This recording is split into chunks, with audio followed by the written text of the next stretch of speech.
بسم اللہ الرحمن الرحیم الحمدللہ والصلاۃ والسلام علی خاتم الانبیاء رب اشرح لی صدری ویسر لی امری واحلل عقدۃ من لسانی یفقہوا قولی۔ دنیا کے تمام کلاموں میں سب سے بہترین کلام اللہ سبحانہ و تعالیٰ کا ہے، اور تمام حکمتوں میں سب سے بہتر حکمت رسالت والسلام کے اقوال میں پائی جاتی ہے۔ گویا کہ حدیث اس حکمت کا مجموعہ ہے جس کے بارے میں قرآن پاک نے خود کہا کہ ہم نے انبیاء کو جس غرض سے بھیجا ہے اس میں سے ایک یہ ہے کہ وہ تعلیم کتاب کریں، ایک یہ ہے کہ وہ تزکیہ کریں، ایک یہ ہے کہ وہ تلاوت آیات کریں، اور پھر یہ کہ وہ حکمت سکھائیں۔ یہی وہ حکمت ہے جو ہمیں احادیث سے ملتی ہے، اور خاص طور پہ روزے کے حوالے سے ہم چاہیں گے کہ احادیث کے ایک بہت بڑے مجموعے پر نظر ڈالتے ہوئے غالباً ایک یا دو احادیث منتخب کر کے یہ دیکھ سکیں کہ وہ رمضان کے حوالے سے کیا کہتی ہیں۔ وقت کی قلت اور موضوع کی وسعت، اتنی مشکلات کا سامنا اس سے ہمیں کرنا پڑتا ہے کہ اگر دیکھا جائے تو بے شمار احادیث ہیں جن کا احاطہ ہونا چاہیے، لیکن مجبوراً ہمیں صرف چند پہ گزارا کرنا پڑے گا۔ اس حوالے سے ایک بہت اہم حدیث حضرت سلمان فارسی سے روایت ہے جو طویل ہے، لیکن اپنے مضمون کے لحاظ سے اس میں غیر معمولی ہدایت پائی جاتی ہے۔ حدیث میں یہ بات فرمائی گئی ہے کہ رمضان صبر کا مہینہ ہے، اور صبر کا ثواب جنت ہے، اور ایک دوسرے کے ساتھ ہمدردی کرنے کا مہینہ ہے، اور یہ وہ مہینہ ہے اسے مومن کا رزق بڑھا دیا جاتا ہے۔ اگر کوئی شخص اس میں کسی روزہ کا روزہ کھلوائے گا تو وہ اس کے گناہوں کو مغفرت اور اسی گردن کو دوزخ کی سزا سے بچانے کا ذریعہ ہے، اور اس کے لیے اتنا ہی اجر ہے جتنا اس روزے دار کے لیے روزہ رکھنے کا ہے، بغیر اس کے روزہ کے اجر میں کوئی کمی واقع ہو۔ سلمان کہتے ہیں کہ ہم نے عرض کیا یا رسول اللہ، ہم میں سے ہر ایک کو توفیق میسر نہیں کہ کسی روزہ دار کو روزہ کھلوائے۔ آپ نے فرمایا اللہ تعالیٰ یہ اجر اس شخص کو بھی دے گا جو کسی روزہ دار کو دودھ کی لسی سے روزہ کھلوا دے، یا ایک کھجور کھلا دے، یا ایک گھونٹ پانی پلا دے، اور جو شخص کسی روزہ دار کو پیٹ پر کھانا کھلا دے تو اللہ تعالیٰ اس کو میرے حوض سے پانی پلائے گا، اس حوض سے پانی پی کر پھر اسے پیاس محسوس نہ ہوگی، یہاں تک جنم داخل کیا جائے گا۔ اور یہ وہ مہینہ ہے جس کے آغاز میں رحمت ہے، وسط میں مغفرت ہے، اور آخر میں دوزخ سے رہائی ہے۔ اور جس نے رمضان کے زمانے میں غلام سے ہلکی خدمت لی، اللہ تعالیٰ اسے بخش دے گا اور اس کو دوزخ سے آزاد کر دے گا۔ گویا اس حدیث شریف میں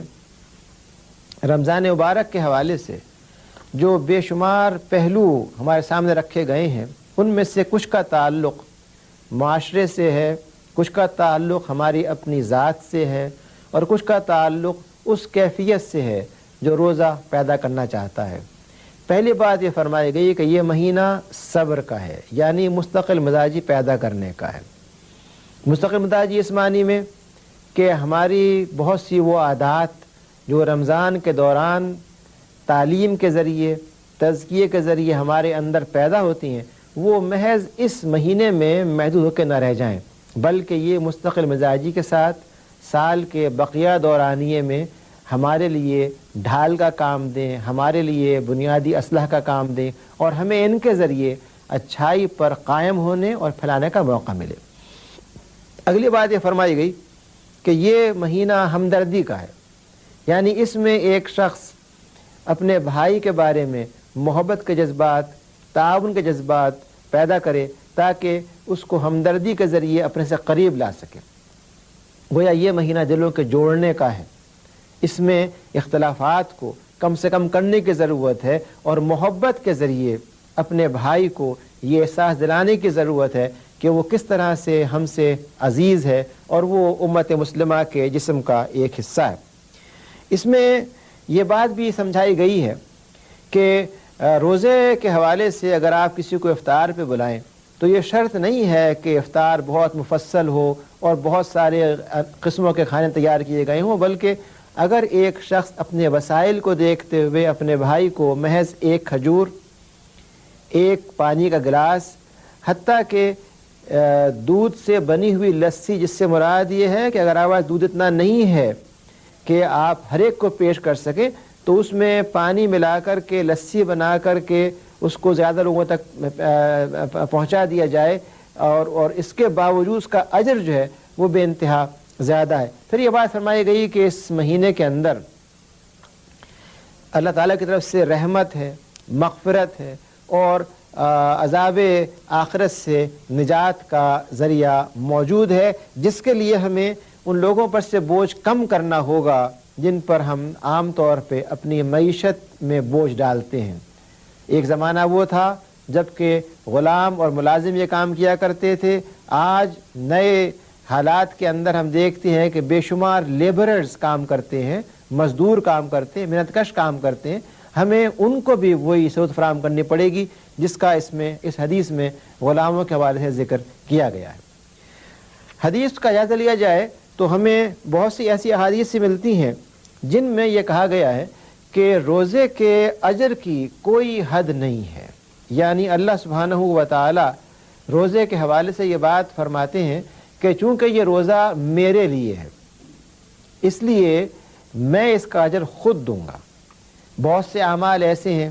ہمیں احادیث میں ملتا ہے کہ ایک نیک عمل ہے اس کا اجر 70 گنا ہے، 27 گنا ہے، 700 گنا ہے، لیکن روزے کے حوالے سے یہ بات فرمائی گئی ہے متفق علیہ حدیث میں کہ اللہ سبحانہ تعالیٰ فرماتے ہیں کہ چونکہ یہ بندہ میرے لیے بھوکا رہا ہے، میرے لیے پیاسا رہا ہے، میرے لیے اس نے کسی کو دکھاوے کے لیے عبادت نہیں کی، صرف مجھے علم ہے کہ روزے سے ہے، اس بنا پر میں اس کو جتنا اجر چاہوں گا دوں گا۔ اس کو یوں سمجھیے کہ اگر ایک شخص یہ کہتا ہے کہ میرے پاس 50 ملین روپے ہیں اور میں ان میں سے آپ کو جو چاہوں گا دے دوں گا، تو ہم یہ سمجھتے ہیں کہ 50 میں سے بہت سخی ہوا آدھا دے دے گا، 2/3 دے دے گا، کچھ اپنے لیے بھی رکھے گا۔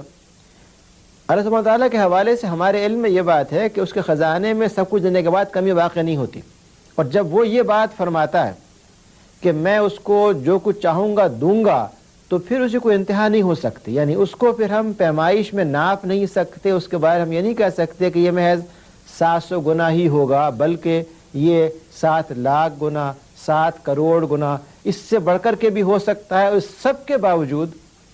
اللہ سبحانہ و تعالی جو مجسم عفو ہیں، مجسم مغفرت ہیں، مجسم نیکی، مجسم کمال، مجسم علم، جن کے پاس کہ ہر چیز مکمل شکل میں پائی جاتی ہے، وہ اگر یہ کہتے ہوں کہ وہ سب کچھ دیں گے اس بندے کو، تو اس سے بڑھ کے اور گارنٹی کیا ہو سکتی ہے؟ کیا اس سے بڑی ضمانت ہو سکتی ہے ایک شخص نجات کے لیے؟ تو اس حدیث شریف میں جو ہم کو پیغام ملتا ہے وہ یہ کہ ایک روزے دار چونکہ اللہ کے لیے روزہ رکھتا ہے اس لیے اس کو اللہ کی طرف سے اجر بھی اسی حساب سے ملتا ہے۔ ایک اور حدیث میں جس کے راوی حضرت سہیل بن سعید ہیں، یہ بات فرمائی گئی ہے کہ اللہ سبحانہ و تعالی نے جنت میں 8 دروازے رکھے ہیں، جن میں سے ایک دروازے کا نام ریان ہے، وہ صرف اور صرف ان لوگوں کے لیے ہے جو روزہ رکھتے ہیں۔ گویا کہ رمضان کے روزے رکھنے والے افراد کی ایک قسم بنا دی گئی ہے کہ یہ وہ افراد ہیں جو اس دروازے سے داخل ہوں گے جہاں ان کا استقبال کیا جائے گا، جو ان کے لیے مخصوص کر دیا گیا ہے۔ جس سے یہ معلوم ہوا کہ روزہ عام عبادات کے علاوہ ایک افضلیت رکھتا ہے۔ جو شخص عبادت کرے گا نماز کی شکل میں، زکوٰۃ کی شکل میں، جہاد کی شکل میں، بلا شبہ اس کا بے انتہا اجر ہے، لیکن روزے کے حوالے سے یہ ایک تخصص ہے، یہ ایک خصوصیت ہے کہ اس کا رکھنے والا ایک خاص دروازے سے بلا جھجک داخل ہو جائے گا اور کامیاب و کامران ہوگا، اس کا وہاں پہ استقبال کیا جائے گا، اس کو وہاں پر وہ تمام سہولتیں فراہم کی جائیں گی جو جنت کے رہنے والوں کو ملنی چاہیے۔ اسی حوالے سے ہمیں ایک اور حدیث ملتی ہے جو حضرت ابو ہریرہ نے روایت کی ہے، وہ یہ کہتے ہیں کہ جب رمضان آتا ہے تو آسمان کے دروازے کھول دیے جاتے ہیں، ایک دوسری روایت میں یہ ہے کہ جہنم کے دروازے بند کر دیے جاتے ہیں اور شیاطین باندھ دیے جاتے ہیں۔ یہاں بھی یہ بات قابل غور ہے کہ بلا شبہ جب جنت کے دروازے کھول دیے جائیں گے تو جنت سے آنے والی برکتیں ہماری طرف بڑھ جائیں گی، لیکن جب یہ بات فرمائی گئی کہ شیاطین کے ہاتھ باندھ دیے جاتے ہیں، اس سے کیا مراد ہے؟ کیا فزیکلی عملاً کسی شیطان کو پکڑ کر کے اس کے ہاتھ میں ہتھیلی ڈالی جاتی ہے، یا اس رمضان کے اندر ایک ایسی فضا پیدا ہو جاتی ہے کہ شیطان اجنبی بن کے رہ جاتا ہے. جیسا کہ آپ دیکھیے ہمارے ملک میں بہت سے افراد اپنی ہی نہیں اوروں کا نقصان کرتے ہیں سگریٹ پی کر کے، لیکن رمضان میں اگر کوئی شخص کسی مقام پر سگریٹ پی رہا ہو تو وہ اپنے آپ کو اتنا اجنبی محسوس کرتا ہے، اتنا مجرم محسوس کرتا ہے کہ وہ نہیں چاہتا کہ اس کو دیکھے. یہ وہ فضا ہے جو شیطان کے ہاتھ باندھ دیتی ہے. وہ ہاتھ جو جہاں چاہتا سگریٹ پینے کو تیار تھا، اب وہ ہاتھ پریشان ہوتا ہے کہ میں کس طرح اس میں سگریٹ کو سنبھالوں، کس طرح میں اس کو پیوں، اور وہ مجبوراً اس ماحول کی بنا پر ایک قیدی بن کے رہ جاتا ہے، اور وہ کوشش کرتا ہے کہ بجائے قیدی بننے کے ایک آزاد مومن کی حیثیت سے روزہ رکھے اور سگریٹ کو چھوڑ دے. یہ اس کے لیے پریفریبل ہوتا ہے، قابل ترجیح عمل ہوتا ہے کہ وہ بجائے اس کے کہ برائی کرنے کے بعد مجرم سا محسوس کرے، اجنبی بن جائے، وہ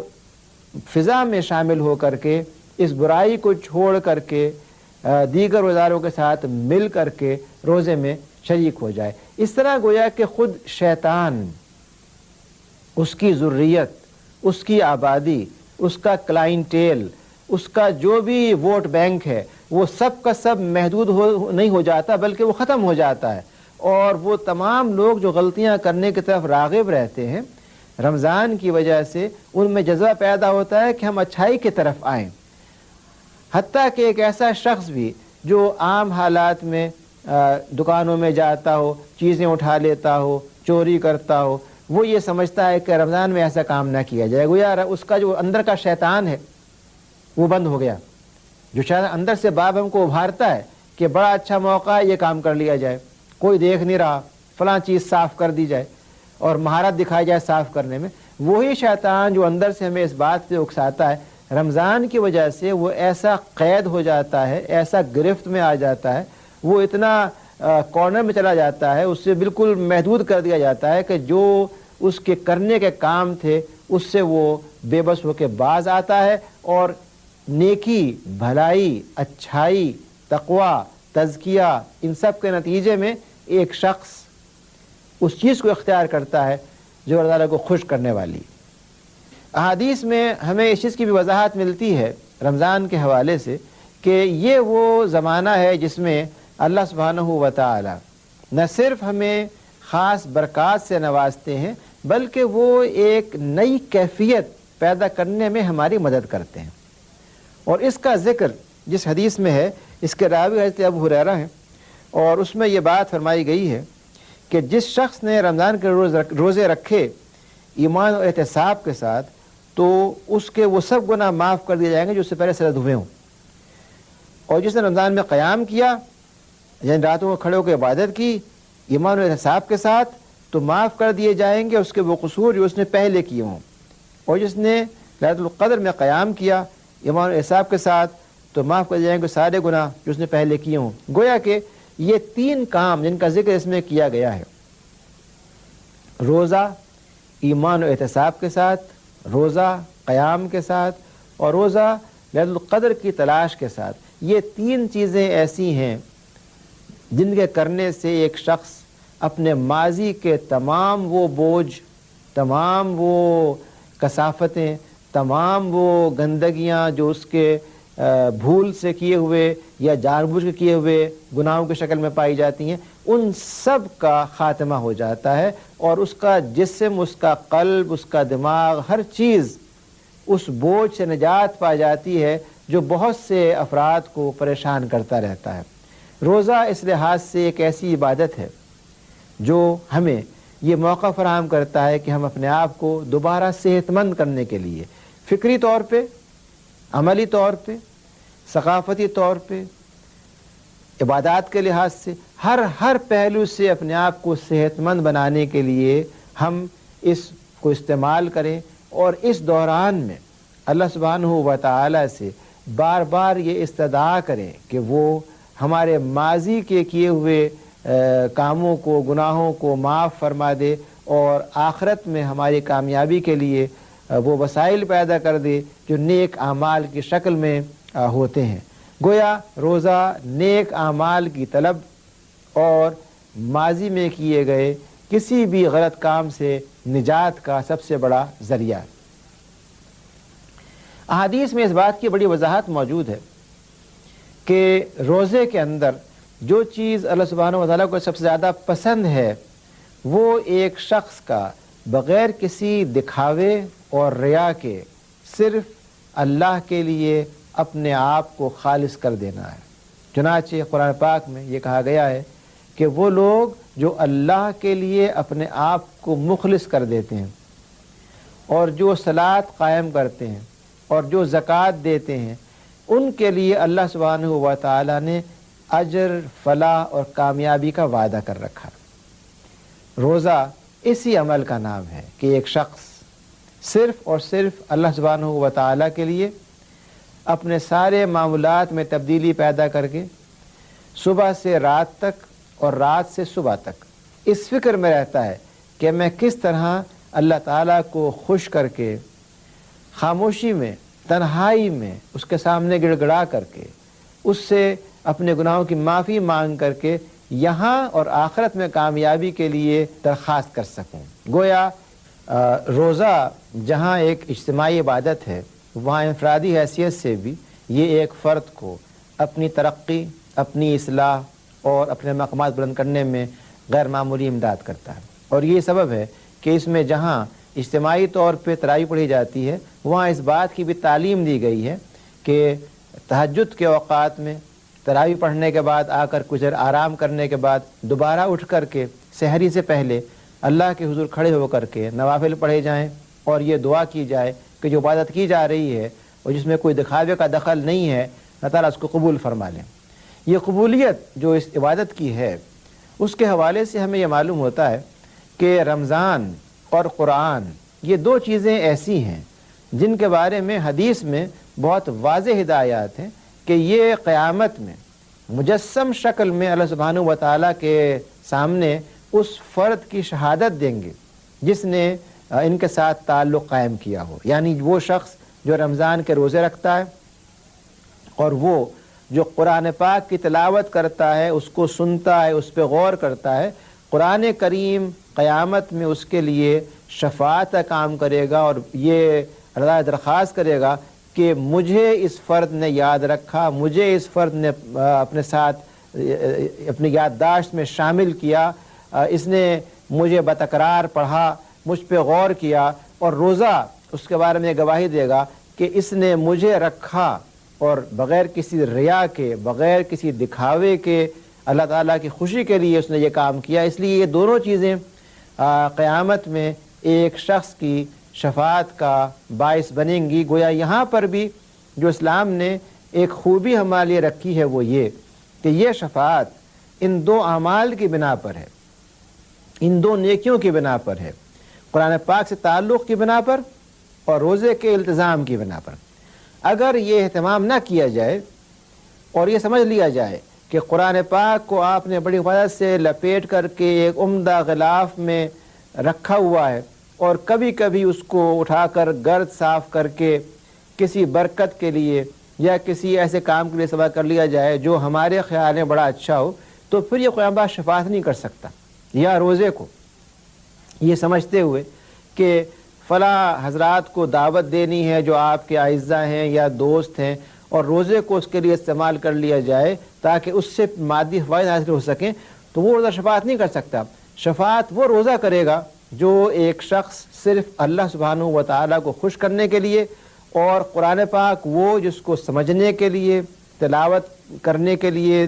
دل کو نرم کرنے کے لیے پڑھا گیا ہو، وہ قرآن کریم ہے جو ایک بندے کی شفاعت کرے گا۔ اور یہی شکل رمضان کی ہے جو آخرت میں ایک شخص کی نجات کا باعث بن سکتا ہے۔ ہمیں کوشش کرنی چاہیے کہ ہم خاص طور پہ ان دونوں چیزوں کے حوالے سے، قرآن پاک اور رمضان کریم کے حوالے سے، وہ رویہ اختیار کریں جو صحابہ کرام نے اختیار کیا تھا، یعنی اٹھتے بیٹھتے سوتے جاگتے ان کی زبان پر جو کلمات ہوتے تھے، ان کی گفتگو جن چیزوں سے مزین ہوتی تھی، وہ قرآن کریم کی ہدایات تھیں، یعنی اس کے بہت سی آیات یاد کر کے ان کا استعمال کرنا، ان کو یاد دہانی کے طور پہ لوگوں کو بتانا، یہ وہ عمل ہے جو قرآن پاک سے ہمارے تعلق کو ظاہر کرے گا اور جو انشاءاللہ آخرت میں قرآن پاک کی طرف سے شفاعت کی شکل میں ہماری کامیابی کا باعث بنے گا۔ اللہ تعالیٰ دعا کرنی چاہیے کہ وہ ہمیں اس بات کی توفیق دیں کہ ہم قرآن پاک اور رمضان کریم کو قیامت میں اپنی شفاعت کا موقع فراہم کر سکیں اور اس ذریعے سے اس